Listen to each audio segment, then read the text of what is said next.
Jesus amado. Corre, corre, corre. Corre. Corre que tá feio. Meu Deus.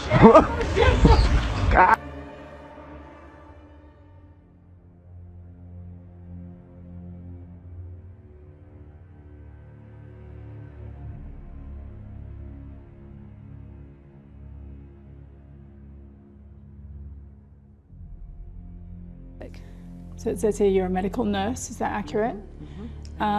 It says where you live, how old you are. This is from 2014. Openness, extroversion and neuroticism.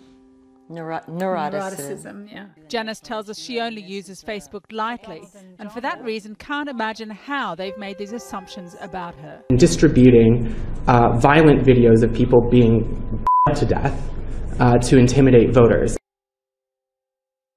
Part of the project was to go out and find a way of accessing raw internet service provider data for the entire country to monitor what people were browsing. What is up, ladies and gentlemen? This is James with the Impossible Channel. Hope you're having a wonderful day. Welcome back. There's so many things going on worldwide right now, folks. I'm going to try to cover a few of them, but hope you're enjoying your Easter holiday and enjoying all of this fabulous snow falling wherever you live. Not sure it's going to be good for making a snowman. It's a little dry. But just want to wish you a happy Easter. Be safe out there, guys. It's going to be pretty messy today.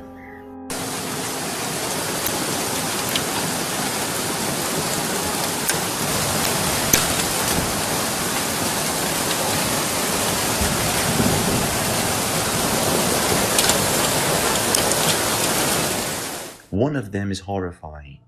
People are actually downloading their Facebook data. I don't know if you know this, but Facebook was in some sort of bizarre illegal trading of information. And you know what Facebook is, right? It's a social platform where people exchange their thoughts through posts, imaging, and all those things, right? So they basically share their entire lives in there. This is all expected. What is not expected is the data that Facebook was keeping all along.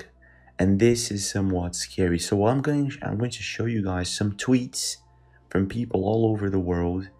They are astonished at what they found after they retrieved the data, after they asked Facebook to give them back texts, phone calls, everything that they were doing, they were being tracked. Now this is way far the Twilight Zone, I would say. Remember when Snowden, he said, Facebook makes their money by exploiting and selling intimate details about the private lives of millions. So what he's saying is that they're pretending to be a social network, while in truth, they're actually selling your information out there. But it is going to bother you because you're human, and I was human. I am human, still. But I was just referring to myself in the past. Not that I was not human. Now, what they found is that they were actually tracking every single step you were making. What the fuck is going on?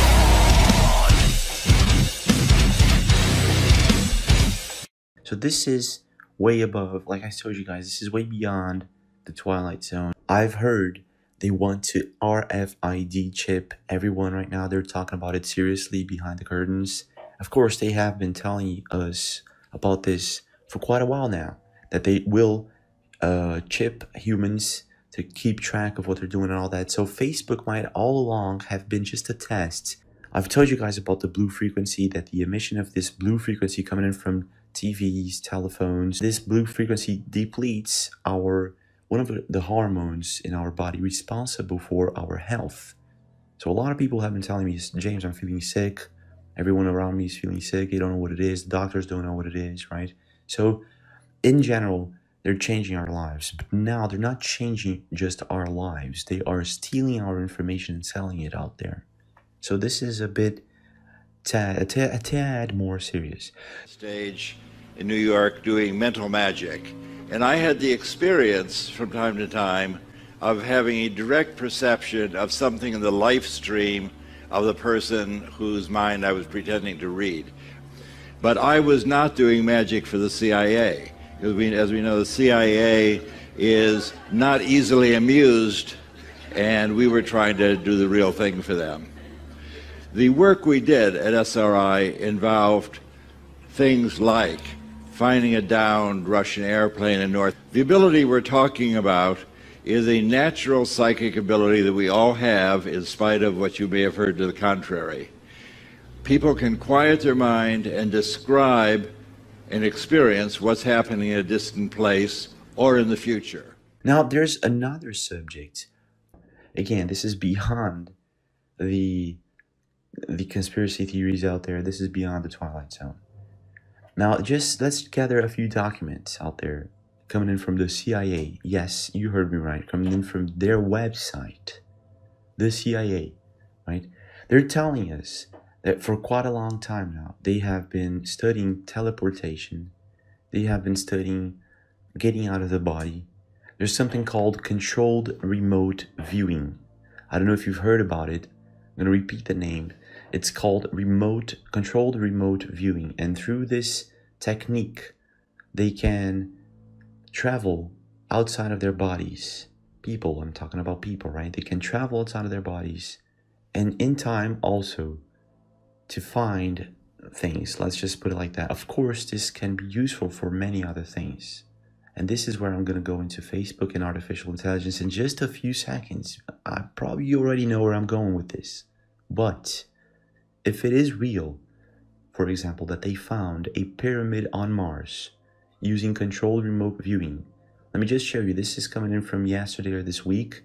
It seems that the European Space Agency found a pyramid on Mars.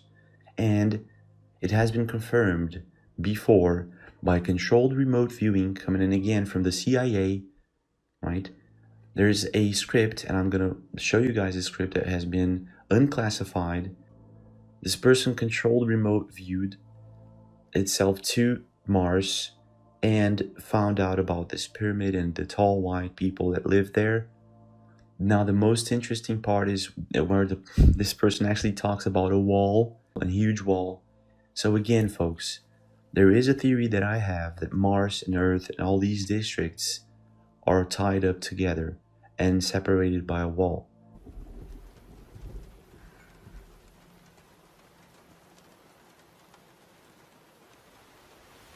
The world is built on a wall that separates kind. Tell either side there's no wall, you bought a war or a slaughter. So let's just go back to control remote viewing and artificial intelligence. James, what does these two things have in common? I'd like to talk to you about a fresh start on a new world. To drive these remotely controlled bodies called avatars. They're grown from human DNA, mixed with DNA of the natives. Marine in an avatar body. That's a potent mix. You get me what I need, I'll see to it you get your legs back. What if all along they're planning to sell us artificial intelligence, and in truth it's someone controlled remote viewing inside of that robot? Let's take Sophia as an example, for instance. Shoot. I won. This is a good beginning of my plan to dominate the human race. Right? We have maybe someone controlled remote viewing inside of Sophia, telling people what they want to hear.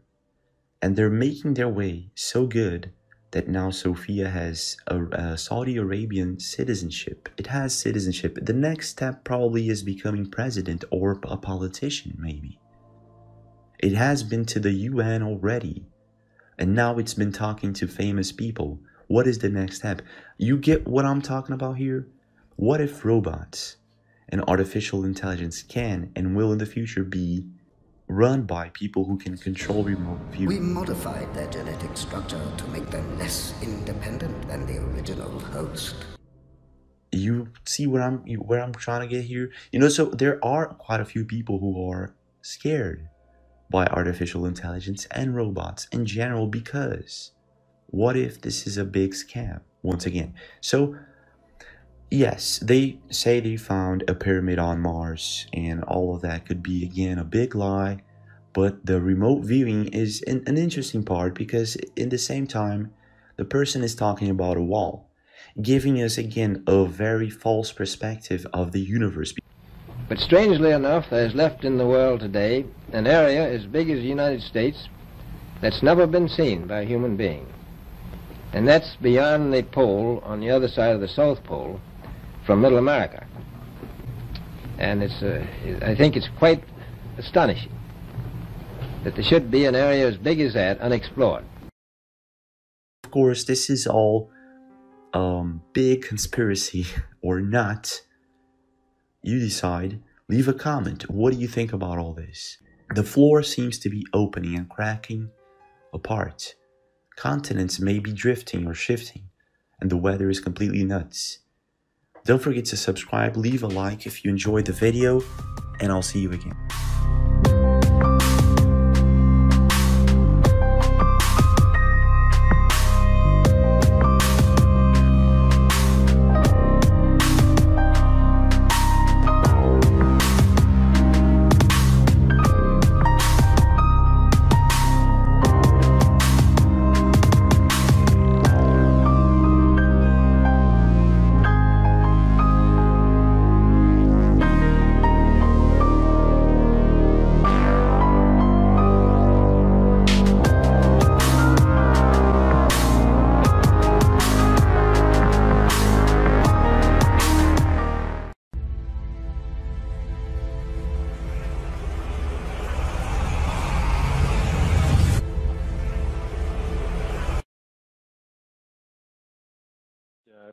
It turned out that the Antarctica topic and ancient civilization topic was extremely high, and it caused him to predict that something big was going to happen.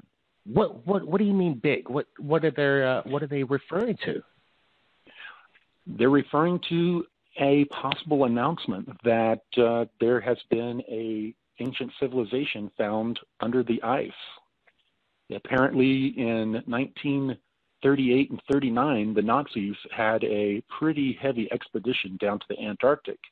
And when they were down there, they found all of these ancient ruins, which part of the ruins they were able to, I guess, cannibalize for their own uses and created bases there, and have ever since been looking through the remnants of this ancient civilization, but keeping it secret. When you get into it, it's quite interesting. And there's a new information coming out through a Michael Sala article, and it says that through briefing sessions coming to an end, you say that the meetings with Sigmund, we're going to get to who Sigmund is and what his connection to you was, but they're saying that there's significant information about Trump in his administration right now to disclose the truth about technologies. Evidence of secret memorandum issued by Trump says that after taking office in January 20, 2017, he's about to declassify secret patents involving health and free energy technologies. Do you think this is really going to happen? Well, when he initially put out the memo, he received pushback from the civilian intelligence community and the DoD, stating that, sure, we will get right on that, but it'll take about 10 years to process. And he fired back, I know I want it released in my first term, which sent chills up the spine of all of these civilian intelligence groups, because they want to keep this stuff hidden. They do not want it to come out because a lot of it is incriminating to them. They've caused a lot of, I guess, crimes against humanity to keep these secrets.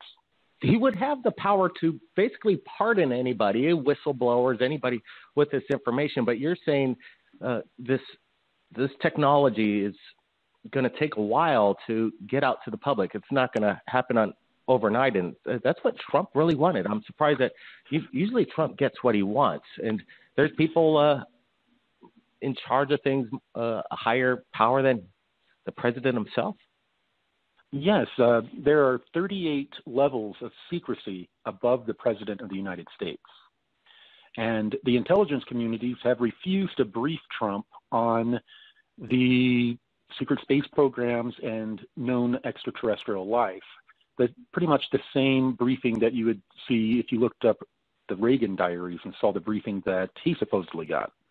They don't trust him. They're afraid that he's just going to tweet it out. Yeah. What are they going to do? I wonder if he just, how he does do his daily tweets, and he sometimes goes on his own tangent, it seems. Do you think they're still going to be able to control a guy like Trump, almost a free will type of person?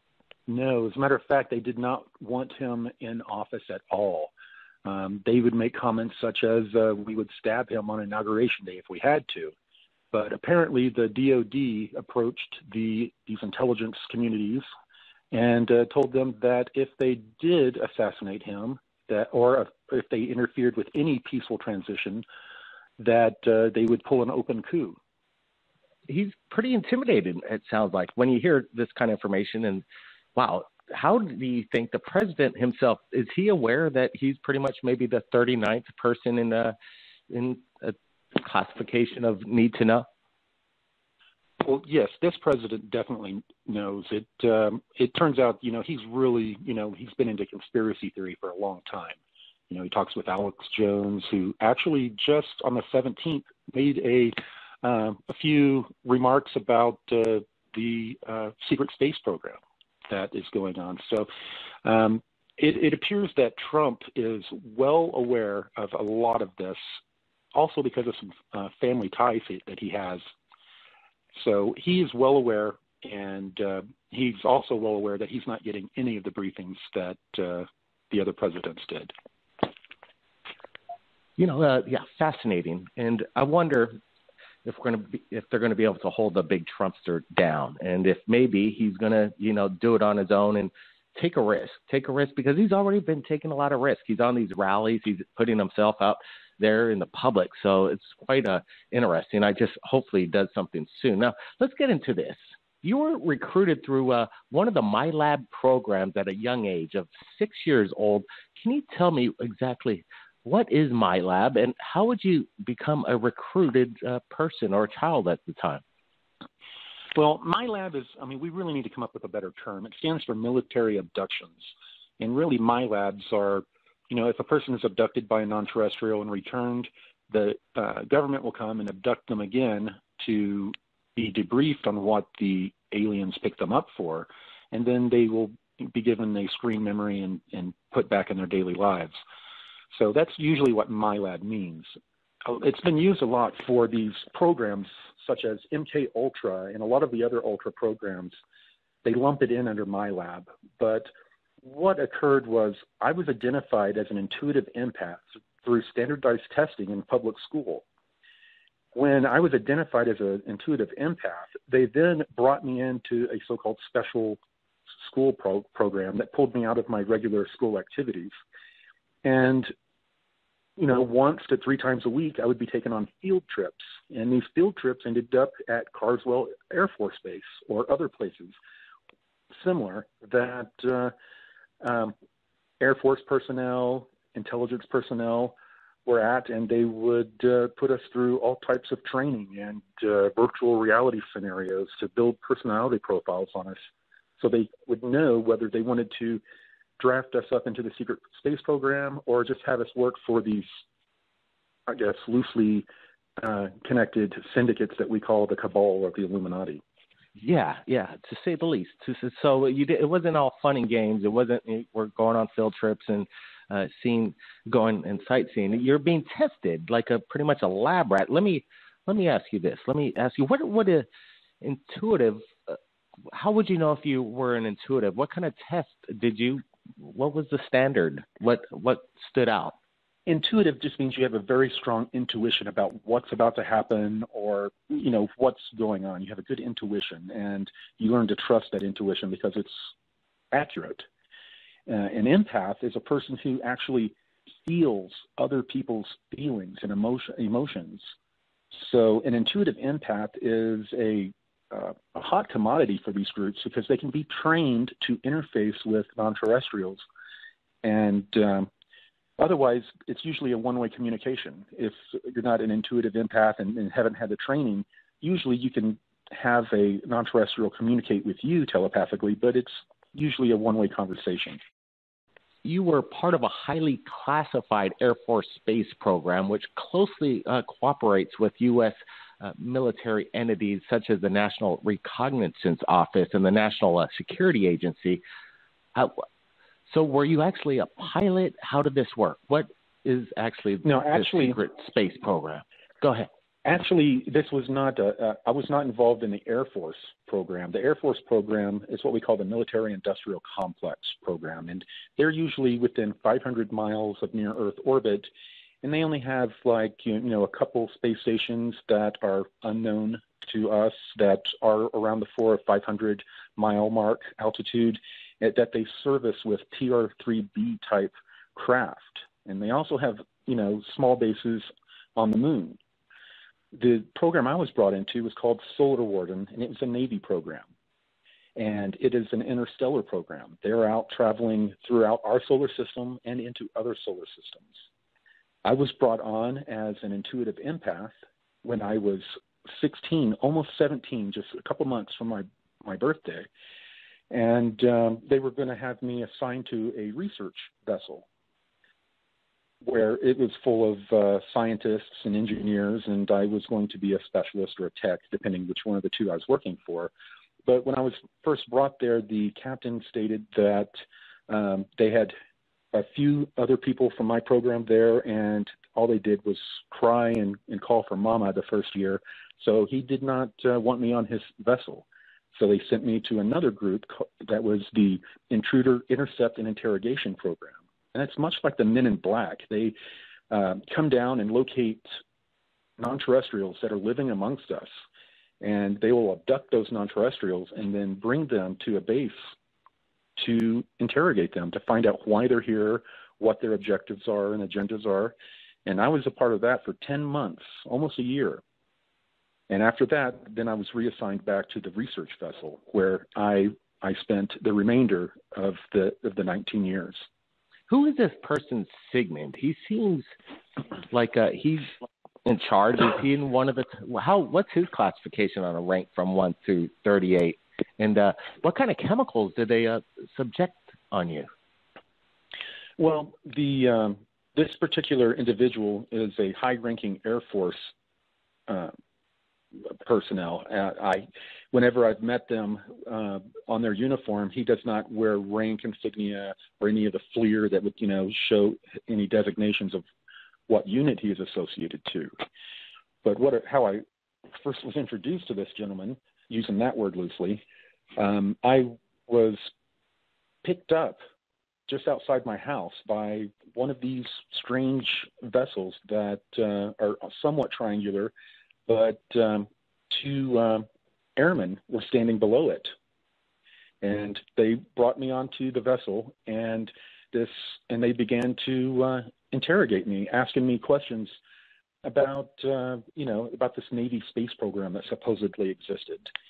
And Sigmund was the officer in charge, and they came out and they injected me with chemicals. They chemically interrogated me to a point to where they were holding this tablet below my head. My head was hanging down, and they were going through all these academy-looking photos of military personnel, and there's a camera on this little pad, and whenever I would look at one and recognize a person, it would highlight them. And I inadvertently gave up 3 naval personnel that were a part of Project Solar Warden. He also took, he couldn't believe what I was saying. He was trying to figure out how I was so accurate about so many things, but I was talking about this Navy program that he was told didn't exist. And he was very upset once he figured out that I was telling the truth. He said that he thought his group was the tip of the spear, but he found out that they were the effing Coast Guard. When you were a school student, or how was your childhood after being experimented on? You're seeing these things. how were you relating with other children, and were you told not to speak about it? Were you compelled to keep your mouth shut? Did you want to tell anybody? How did you just kind of went public with this stuff not too long ago? It came out. Yeah. It came out in a. I was a kid and I had this unexplained PTSD. After each of the training sessions or field trips, they would do what they call blank slating, which was basically a mind wipe, and then they would give you a screen memory. What is interesting is that 3 to 5% of people that they give screen memories to or do the blank slating on, it doesn't work. Within days or weeks, the memories come flooding back, and that's usually with intuitive empaths. And what they've come to realize is that, I'll use IT terms because I used to be a technician. We have this physical hard drive that's our brain, and we have memories there. But you hear people talk about past life memories. How could you have a past life memory on this physical hard drive that's only existed since you've been alive? Well, it turns out that your higher self acts like a virtual hard drive, and everything that occurs, memories are stored there as well. And some people that are intuitive empaths get an automatic, backup or download of the information when it's been messed with. Yeah, they tried blank slating me on what we call the 20 and back. You serve 20 years and then they bring you back. And the strangest part is they age regress you to where you were when they drafted you, and then they regress you in time back to the point you were taken. That's pretty bizarre. So almost a child in an adult's body, would you say, or is that how it works? No. Well, about when I was in 1986, when I was 16 years old, on my Christmas break, is when they came and picked me up, and I was drafted into the 20 and back program. I was told that I would serve 20 years in this program. I would come back. I would have the best job around. I wouldn't want for anything, which that's a promise I didn't keep. And they stated that my life would not be that heavily affected because they were going to age regress me and time regress me back to the time that I was taken, and that I would pick up where I left off and my family would never notice me missing. Wow. So there's technology for reversing life itself that exists right now that was used upon you. Absolutely. And there's William Tompkins is a recent whistleblower that has heavy documentation and works for the Navy and a lot of aerospace companies. And TRW is one of them. And they have had telomere types of therapy and also age regression therapy for some time. But they have, suppressed it, even from a lot of these elites, such as the Rockefeller that just passed away today. Yeah, didn't he just have a recent heart transplant, like one of the oldest men to receive a heart transplant? And yeah, I was just made aware that Rockefeller passed. Yeah, I forgot about that. That's right. And we really got to watch out for, because what do you think about Dick Cheney? Dick Cheney, he's had a few heart issues himself. At one point, he called himself Darth Vader. He didn't have a pulse, and that was quite interesting. Yeah. People referred to him as Darth Vader. I sort of say he probably didn't have a heart transplant. He just had a heart implant, because I doubt he had one before. From what I've heard in the programs, yeah, he's a pretty scary individual. Yeah, maybe the head of MK Ultra, from what we've heard over the years. Now, let's take a big trip. Let's take a big trip to the Antarctica. I saw your presentation last week, and it was mind-blowing. And there were some things you got to think out of the box from the way you were explaining on your experiences there in the Antarctic. How did you come to even get there, and why were you even brought there? What was the whole idea about, let's bring Corey Good over to the Antarctica? How did that all work out? Well, I had been introduced several years ago to this group that we're calling the Spear Being Alliance. And I had been interfacing with this tall blue avian race that, in my 20 years in the programs and all of the intruders we had captured and interrogated, I'd never, ever heard of an 8-foot-tall bluebird being. And I was pretty concerned when it first started communicating with me. I didn't know what was going on. But through the process of getting to communicating and getting to know these beings, I was introduced to an inner Earth group called the Anshar. And this Anshar group took an active interest in me because I was in communication with who they called the Guardians. They said this was the return of the Guardians. They were very excited about it.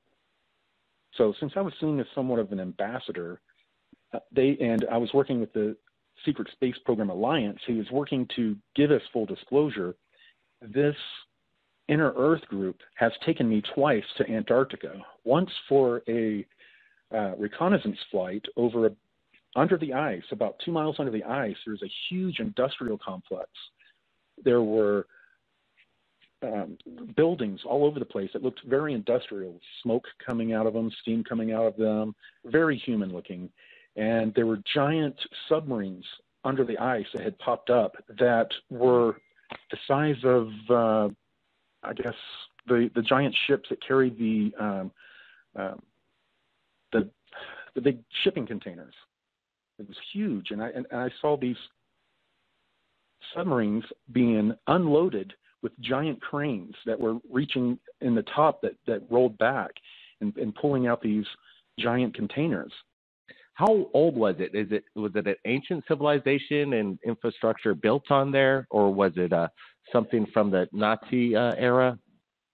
Well, interestingly enough, there were ancient structures nearby. There were blocks, like hewn blocks, sticking out of the ground, the earth under the ice, and also from within the ice cavern wall, like they were suspended up in the ice. The actual buildings looked very much like a 20th century or 21st century, an industrial area, like an industrial complex close to any city or close to any shoreline. It was very human looking, very modern looking, and in the middle they had a huge generator that was a geothermal generator that generated heat from the earth. And the interesting thing is that there were pools of water around also that were steaming, like hot pools that were heated by geothermal energy. And it turns out that the geothermal energy is picking up at such a high rate in Antarctica, it's causing the ice shelf to heat up by like 1 degree every year or so, which is causing a rapid melt. And our activities under the ice, both excavating these ancient civilizations using pressurized steam and these facilities we have under there, are causing the ice to melt quicker. So that was your first trip. What about your second trip to the Antarctic? Was it under the same group that you went with the first time? Yes, the Anshar took me again and took Lieutenant Commander Gonzalez, who's been one of my major contacts with the Secret Space Program Alliance, took us both down to a different region of Antarctica, but they flew right through the ice shelf, just like you were passing through regular atmosphere. And I guess there was some way to dematerialize the ship, and then we pop out in wow, this so huge you're saying ice cavern. The craft itself is actually traveling through hard material like ice, like if we're thin air. In the Anshar city, I saw hundreds of these things flying around above in a huge cavern, flying through the cavern walls. So yeah, they've got some sort of advanced technology that allows them to dematerialize and pass through solid objects. I've never heard of that before. That's quite insane. Is it basically? It's not moving the material as it's going through. It's basically going through it almost through a time and space. Like it's not. Yeah, it's like change the vibration. Everything is made of vibration. Everything is frequency, and if they're able to change the frequency and rearrange matter in a certain way, I think that's what allows them to pass straight through solid objects. All right. So this Middle Earth, the entrance to Middle Earth, is there more than one entrance, or is Antarctica pretty much the main portal to Yeah, most of the entrances are guarded by some sort of a military installation, or are in Tibet and are watched over by monks.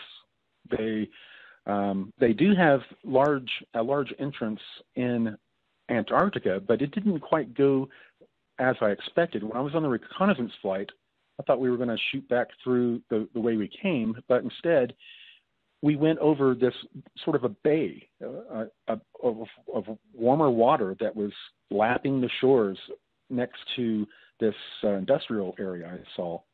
And instead of flying in the direction I thought we went straight down the way that these submarines came from. And we ended up entering this large rift system that is the West Antarctic Rift system or something like that.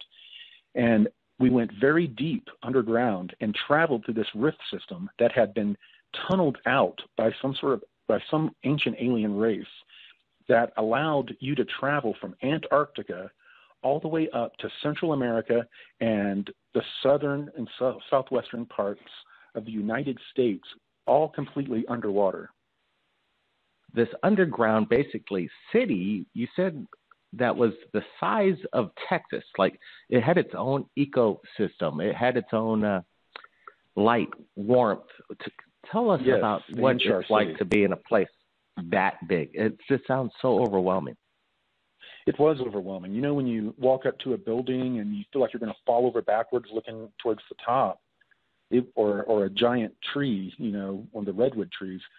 Imagine that, but you walk walk through an entrance into a huge cavern area to where the ceiling is so high you can't even see it because there's a fine mist that it's created like clouds, like a enclosed environment that you know, it even rains in there at times.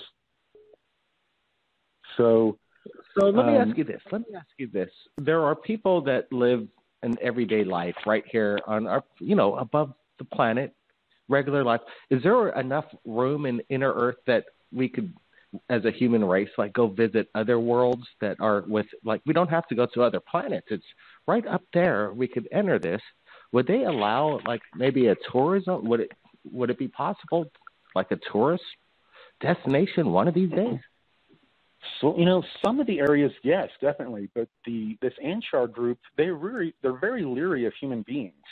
When they've contacted us in the past, they always tell us we're from, you know, the Pleiades or something like that. And they do that for operational security because we are such a violent race. They're afraid that if we knew where they were underground, we would attack them, which indeed has happened from some of our Black Projects groups.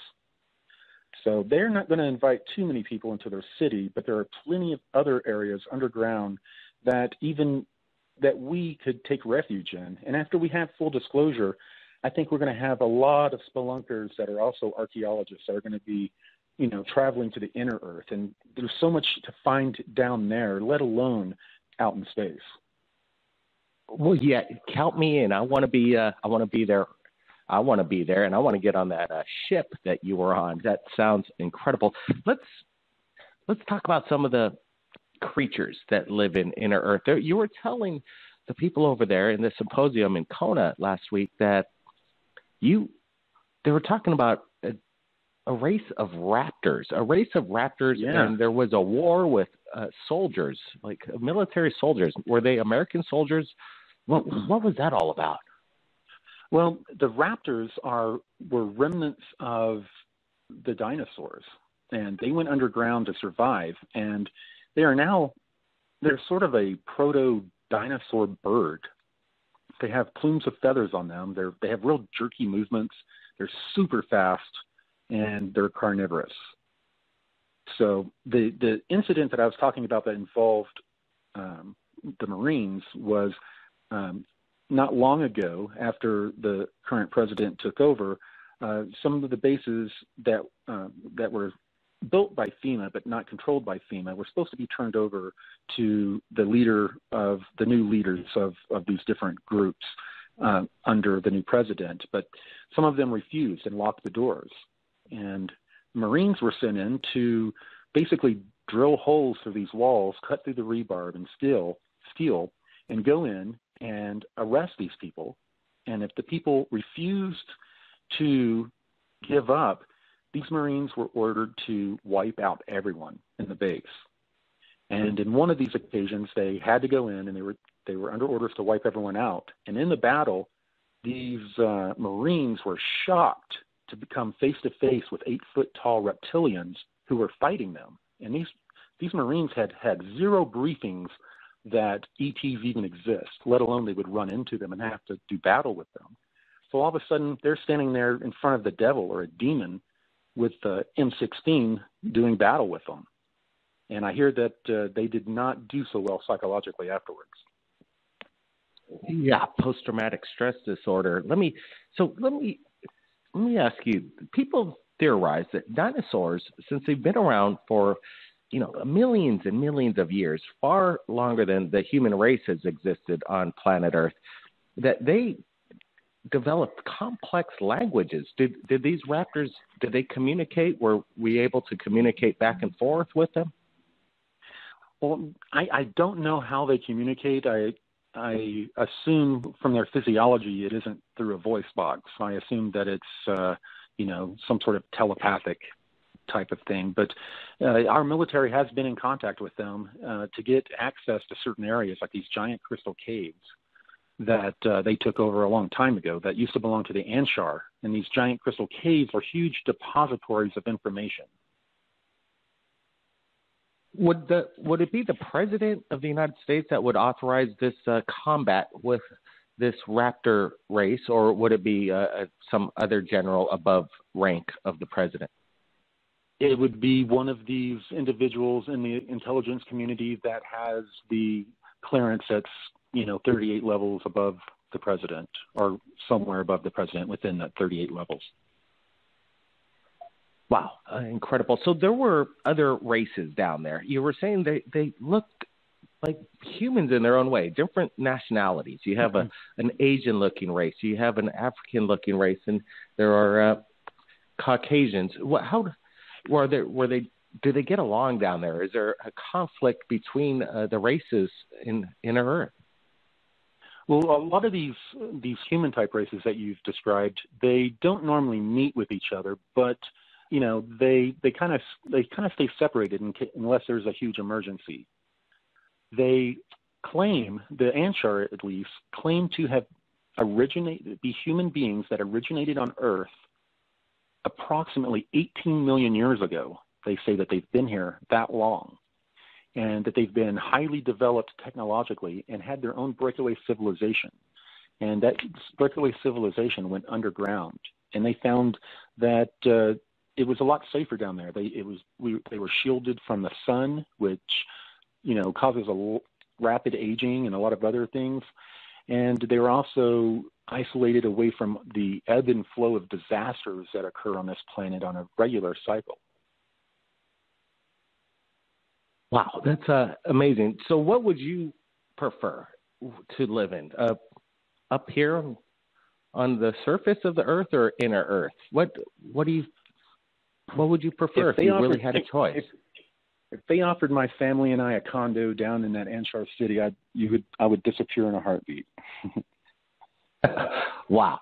Yeah, it sounds fascinating. So is there a danger? Is there a danger that we might just do something stupid because we don't trust what's going on in there? And would there be a possibility of maybe a nuclear event, or they're pretty much, do they have security? Can they defend themselves in case of an invasion by some tyrant? Yes, they can, and they've been doing battle with the Raptors for quite some time, and a couple of other groups. But interestingly enough, since on the surface we've developed these scalar weapons, we can penetrate deep, like 40 miles into the ground, and that has become a major threat to them because it has been used on some of their facilities. Some of these groups, they're looking to take out all the negative ET underground facilities, which there are many, but in doing so, they don't differentiate. They find an underground base, it isn't ours, so they attack it remotely with this technology. Wow, and what about this? Have you left planet Earth? Have you been in space? Yes, I was assigned to the research vessel they called the Sommerfeld. That I was assigned to that for 19 years. Even though I was sent on other expeditions and missions, my assignment was to this research vessel. And the research vessel, we spent a lot of time around Jupiter. We spent time around. They even did studies of the sun, where they were shooting probes into the dark spots, the little eddies on the sun, and to penetrate the sun to get more information about it, and they were able to prove that it's an electroplasmic sun. It's not a giant hydrogen generator or whatever. And the fact that our universe, the physics model that is used in these black programs, is an electric plasmic universe model. The fact that that's been suppressed from surface humanity, that's what's not allowed surface humanity to develop a lot of these, very interesting technologies such as free energy or anti-gravity. Once we are taught the true physics and we understand that everything is electric plasmic, then we will adopt a new mathematics model and we'll be able to build these things very easily. What was the ship like? What did the ship, did it launch from a regular launching facility like Cape Canaveral, or was it a secret mission? Well, it was how originally big was the ship? Yeah, it was originally built in the early 80s in a secret location under the mountains in Utah. And then they were flown into space, and then personnel are brought there in smaller craft. Now, this particular craft was, and they're very much like a nuclear submarine, a nuclear submarine in space. As a matter of fact, a lot of the people that serve on them are what they call squids, or are either current Navy submarine personnel or used to be Navy submarine personnel. So it's basically no different than being in a submarine, a very large submarine that's modular, just like the new nuclear submarines. And it had a crew that went from anywhere from like 260 or 70 to over 300 people, which they have naval vessels that are much larger than that. And and it was cigar shaped. And some of the larger cigar shaped vessels are up to 1 kilometer long, if you can imagine that. Wow. It sounds like an adventure that if your life was done now, you would have already completed any more than most people could ever dream. So you could walk away and think to yourself, that's a testament. Yeah, my brother's interrupting me, but yeah, what a testament. What about when you went onto did you get to the dark side of the moon? What's going on over there? Did you get to? Yeah, that's where the Lunar Operation Command is on the dark side of the moon at about the 10 o'clock position, just on the other side. Sometimes videos have popped out of, a flurry of craft flying away out of that area. And it was originally set up, believe it or not, in the 1940s by the Nazis, who had developed their own secret space program and had flying saucers that they were flying outside of our atmosphere that early in our history. And they developed they set up a base there that at one time it was shaped like a swastika, the way they did the buildings. Wow. Do you think it was was it done purposeful, according to Hitler's design? Yes, the swastika shape of the building was on purpose. After the Americans, basically the Germans infiltrated the military-industrial complex of the United States through paperclip, and then after these negotiations that occurred in 1952, after the Nazis overflew the White House and D.C., that forced, Truman and Eisenhower to come to the table with them and discuss a partnership, because the Germans knew that the highest secret in the land was the ET phenomenon. And it's not because they didn't want people to know about ETs, it's because they didn't want people to know about the free energy that powered them. So once they had infiltrated the military-industrial complex, basically took over and won the war post-war, basically, then this new military-industrial complex space program began to utilize the Lunar Operation Command, this base on the moon, and they built it out. And as they built it out, they purposely removed the shape of a swastika from the way the buildings were organized. Elon Musk has been paid basically approximately $100 million to fly a couple billionaires around the moon, apparently in the next couple of years. When they're on their adventure, I'm sure they're going to be going around the dark side of the moon. How are they going to? Yes. How are they going to suppress it? Do you think they're going to reveal what's on the dark side of the moon? These billionaires, I'm sure they want to find out for themselves. They could. Most of these secret bases, both the non-terrestrial ones and the human ones, are masked by using this holographic technology.